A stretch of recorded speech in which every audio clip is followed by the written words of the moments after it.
নতুন বছরের অনেক অনেক শুভেচ্ছা সবাইকে। সেদিন সকালে উঠতে না উঠতে দেখি মায়ের সমস্ত কাজ সারা হয়ে গেছে। তো আমি আর দেরি না করে স্নান করে নিয়েছিলাম, আর আমরা সবাই মিলে রেডি হয়ে চলে গেছিলাম মন্দিরে। তো মন্দিরে এখানে পুজো দেওয়া হয়েছে, পুষ্পাঞ্জলি দেওয়া হয়েছে। লাডুকে এরকম সুন্দর একটা ফ্রক পরিয়েছিলাম, দেখো। তো ওকে স্নান না করিয়ে নিয়ে গেছিলাম, আর এত রোদ গরম। ওখান থেকে পুজো করিয়ে বেরিয়ে রাস্তাটুকু আসতে আমার মেয়েটা পুরো ঘেমে গেছে।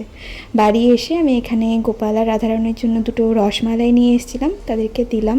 এখানে হরিতলায় জল ঢেলে দিলাম, যেহেতু বৈশাখ মাস পড়ে গেছে, গঙ্গা জল দিতে হয়।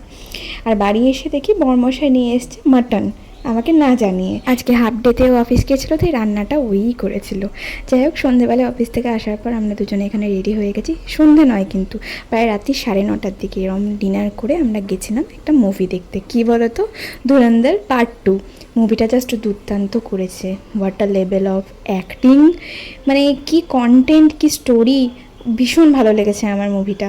যদিও পার্ট 1টা আমি এখনও দেখিনি।